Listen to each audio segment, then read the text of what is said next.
Il est l'heure de vous informer sur Micba Télévision. Mesdames, Messieurs, à la une de l'actualité.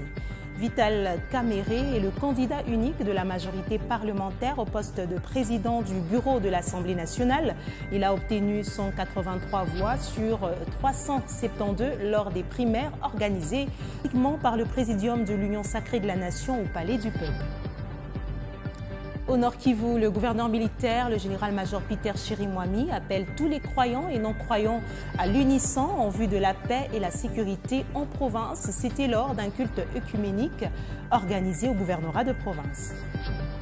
Et puis, le bourgmestre Thierry Sambumba a effectué une descente ce 24 avril au bureau de la police criminelle pour s'enquérir d'une opération d'interpellation des jeunes gens qui seraient justifiés par leur chevelure abondante dans la commune de Manika. Léopold Kingu va nous en dire plus dans ce journal.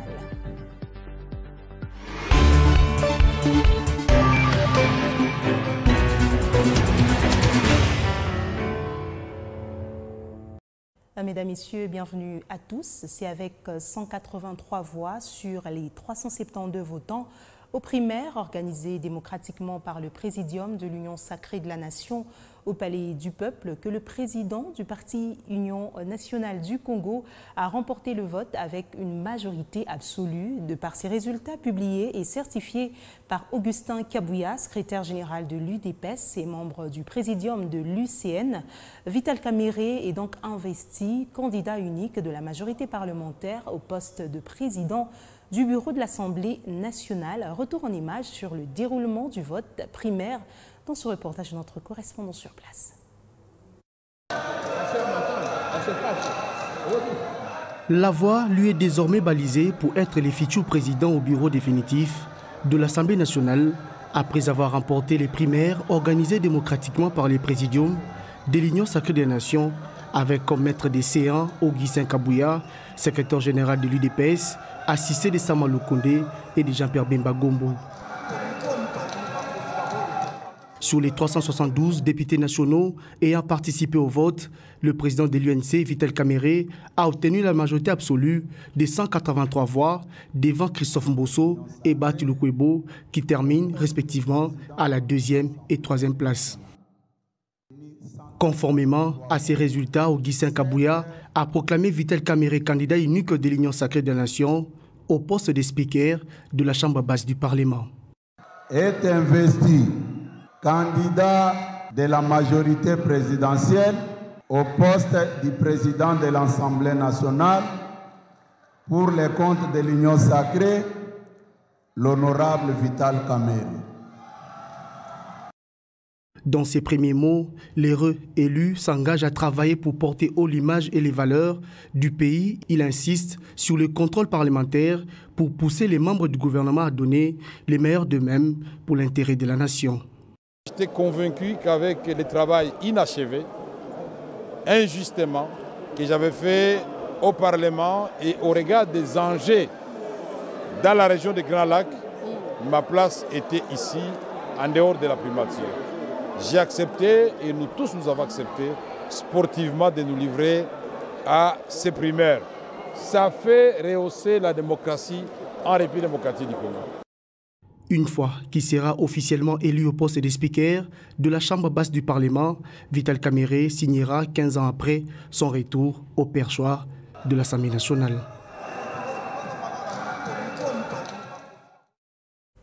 Juste après son élection comme candidat unique au poste de président de l'Assemblée nationale de la RDC, l'honorable Vital Kamere a été reçu par le président de la République, Félix-Antoine Tshisekedi, ce mercredi 24 avril 2024. Le chef de l'État a présenté ses félicitations à celui qui va diriger dans les jours à venir la Chambre basse du Parlement. Cette rencontre était une occasion pour Vital Kamere de réitérer sa loyauté envers Félix Tshisekedi et de remercier tous les députés nationaux qui ont placé confiance en lui. Vital Kamere en a profité pour parler de sa mission au perchoir de l'Assemblée nationale. Suivez Vital Kamere dans cet extrait choisi par Dorsin et Pimouteb. Excellence, Monsieur le Président, l'honorable Vital Kamere. Monsieur le Président de l'Assemblée nationale, félicitations. Mes respects, Excellence. Mes respects et merci pour tout. Merci pour tout. Félicitations. Aujourd'hui, c'est un grand jour. Merci. Félicitations. Loyauté réitérée. À la demande du président de la République, parce que nous étions 3 candidats et le président a voulu qu'on applique la démocratie parce qu'il ne voulait pas avoir de préférences pour l'un ou l'autre candidat.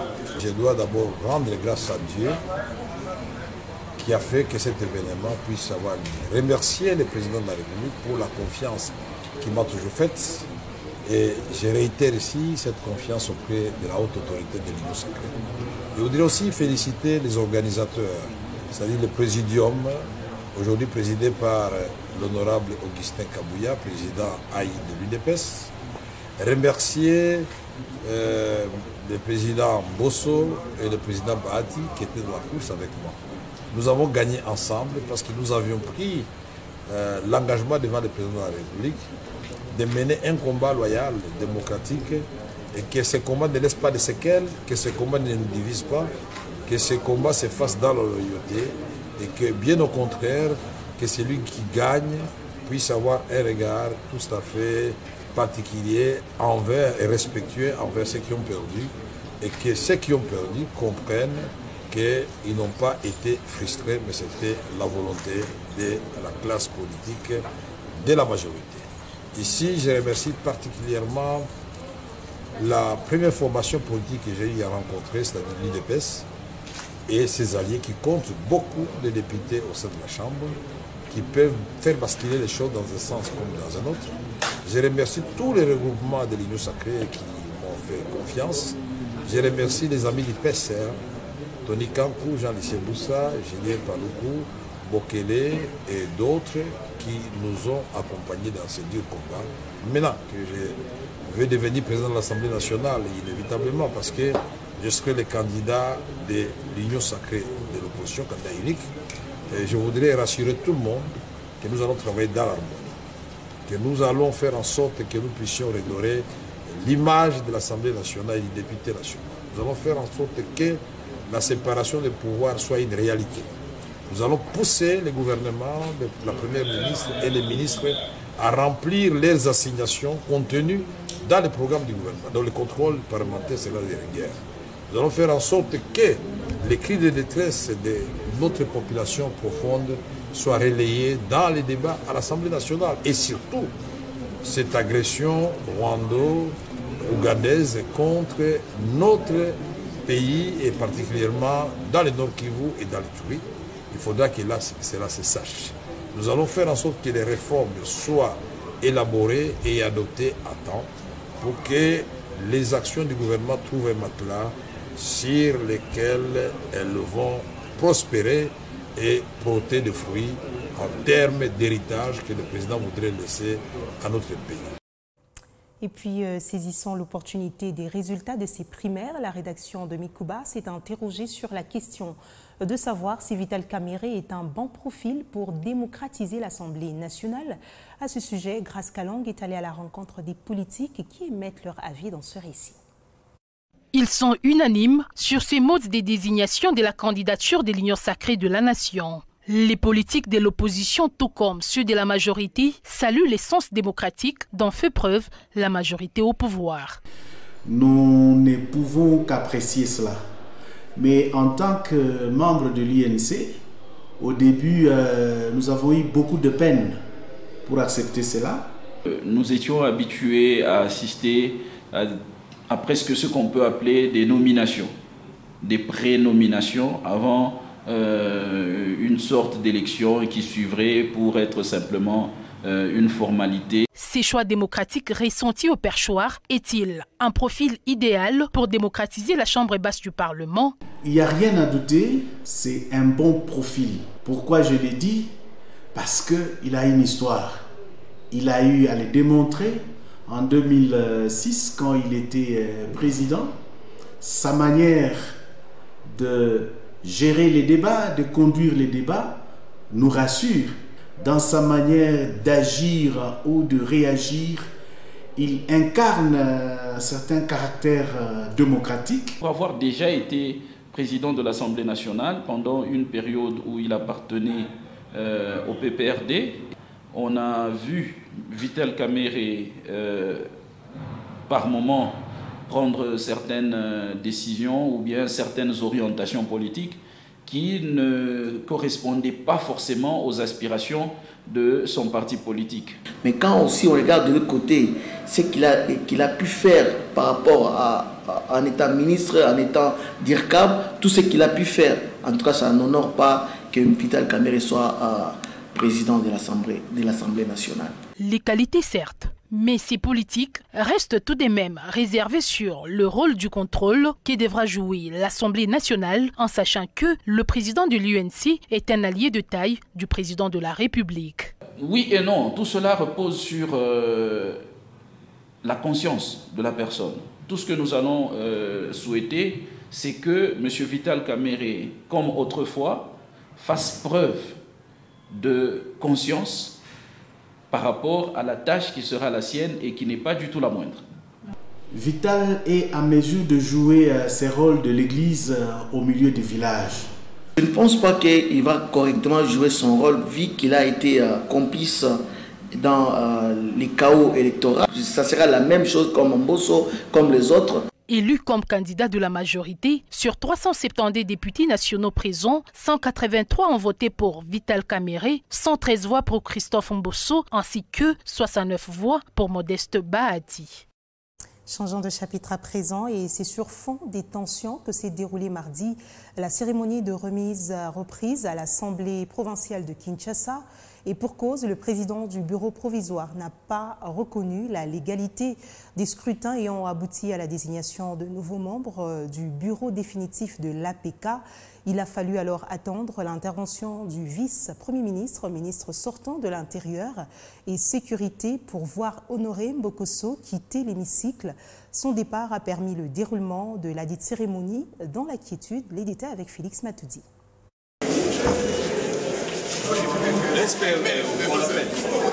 Il n'a pas lâché prise malgré sa défaite enregistrée samedi dernier lors de l'élection du président de l'Assemblée provinciale de Kinshasa.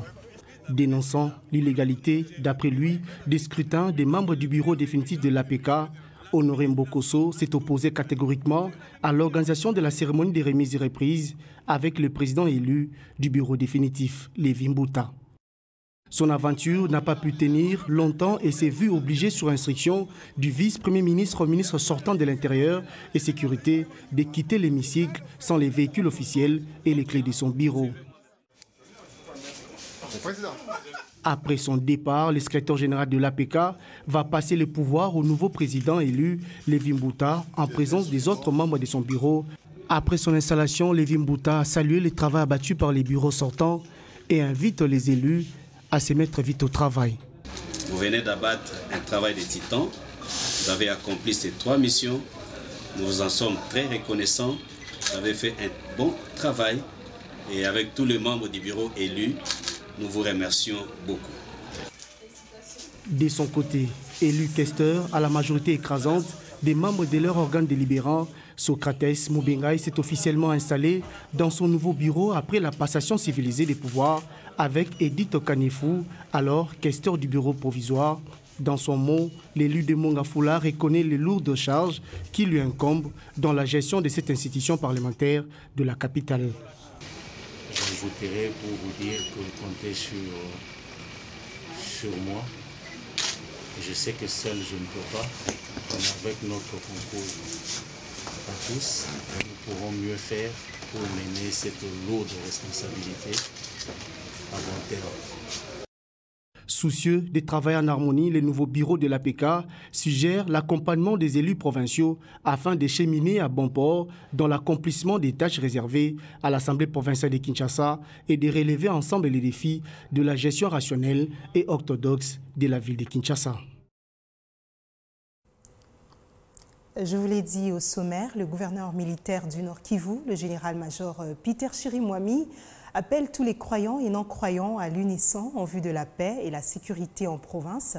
Un appel lancé ce mercredi au cours d'un culte œcuménique organisé au gouvernorat de province où le Nord Kivu a été dédié entre les mains du Seigneur par les différentes confessions religieuses. Patrick Sialoua depuis Goma. C'est sous une pluie fine, signe de bénédiction, que les serviteurs de Dieu ont dédié la province du Nord Kivu entre les mains du Seigneur au cours d'un culte œcuménique organisé au gouvernorat des provinces ce mercredi en présence des autorités civiles et militaires. Accorde-nous par ce culte œcuménique la grâce de la miséricorde aux gouvernants, aux gouvernés, car tu nous as choisi aujourd'hui de faire des prières, des supplications pour la RDC, pour les dépositaires du pouvoir et pour les gouvernés, afin que nous puissions mener une vie calme et paisible en toute quiétude, piété et dignité. Seigneur, maître des temps et des circonstances, nous croyons en ta miséricorde qui est source de paix, source de joie, source de réussite. Dans son speech, le gouverneur militaire du Nord Kivu, le général-major Peter Chiromami, a appelé tous les croyants à l'unisson pour la paix et la stabilité en Provence. À vous tous ici, rassemblés pour la circonstance, je vous demande de continuer à prier pour notre pays, pour notre province et pour tous les dirigeants, afin que nous restions humbles et que dans l'amour, la concorde et dans l'union de prière, nous puissions accomplir la tâche exaltante que Dieu nous a confiée. J'exhorte également les uns et les autres à dépasser les clivages de tous ordres, les sentiments partisans et de mettre fin à toute forme de diabolisation. L'amour, la tolérance, la solidarité, ainsi que la cohésion nationale doivent être le maître mot de chacun de nous tous. Le temps de la repentance est bel et bien arrivé pour œuvrer en faveur du développement du Grand Congo, celui que Dieu nous a donné. L'évêque Joël Amourani, dans sa prédication, a précisé que Dieu utilisera les armes invisibles pour confondre les agresseurs de la RDC et ainsi restaurer la paix dans la partie orientale de la RDC. Dans cette même partie du pays, les membres des comités locaux de sécurité, la société civile et les cadres de base de Goma et du territoire de Nyiragongo réfléchissent sur la criminalité au chef-lieu du Nord Kivu. Objectif, faire le diagnostic de la situation sécuritaire devenue préoccupante au chef-lieu du Nord Kivu et ses environs, a déclaré le vice-gouverneur de province, le commissaire divisionnaire Romy Ekouka Lipopo, qui a procédé au lancement officiel de ces travaux. Les détails encore une fois avec notre correspondant sur place, Patrick Sieloua. Autour de la table ce mardi, les leaders d'opinion, la société civile et les membres des comités locaux de sécurité de la ville de Goma et du territoire de Nyiragongo. Au menu, la criminalité au chef-lieu du Nord Kivu et ses environs. Procédant au lancement officiel de ces assises de 3 jours, le vice-gouverneur des provinces, le commissaire divisionnaire Romy Ekouka Lipopo, précise que ces travaux poursuivent 3 grands objectifs pour faire un diagnostic sérieux et proposer des solutions à cette problématique d'insécurité dans la ville de Goma. Au nom de son Excellence le gouverneur de province, je vous ai convié à cette réunion en vue de contribuer au renforcement de la sécurité des personnes et de leurs biens dans la ville de Goma et ses environs, ainsi que dans le territoire de Nyiragongo, pour qu'enfin nous arrivions d'une manière participative et concertée à 3 objectifs.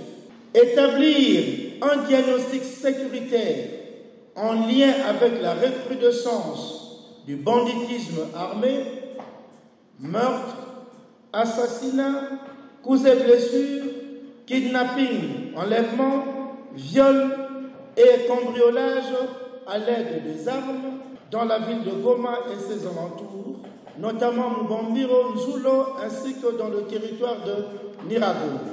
Produire un plan d'action d'urgence visant à résoudre de manière coordonnée le problème du banditisme armé dans ces entités citées. 3e objectif, sur pied un mécanisme inclusif de redevabilité, de suivi et évaluation de la mise en œuvre du plan d'action d'urgence. Soulignons que cette rencontre organisée par l'ONG VNG connaît la participation des représentants de déplacés de guerre issus de différents camps autour et dans la ville de Goma. 34 ans de multipartisme en République démocratique du Congo ce 24 avril 2024. Depuis l'instauration de ce système, ce principe de démocratie se fonde sur la reconnaissance de la légitimité d'une pluralité des partis politiques. À ce jour, faudrait-il réévaluer cette expérience après plus de 2 décennies? Jenny Mwendi, analyste des questions d'actualité que nous avons approché, pense qu'il faudra renforcer les conditions de création de partis politiques, bien qu'il s'agisse d'une démocratie. Retrouvez-le dans cet extrait choisi par Sarah Sompo, Linda Kalinga Mungango et John Wima. Le multipartisme, c'est le seul système que je considère bien adapté à la configuration de notre pays. Au vu de la multitude des tribus, au vu de l'équilibre dans le partage des ressources, dans le partage des recettes du pays, au vu aussi, disons, de cette tendance que nous, Congolais, avons du surpeu un peu le pouvoir, de nous imposer, de nous maintenir au pouvoir.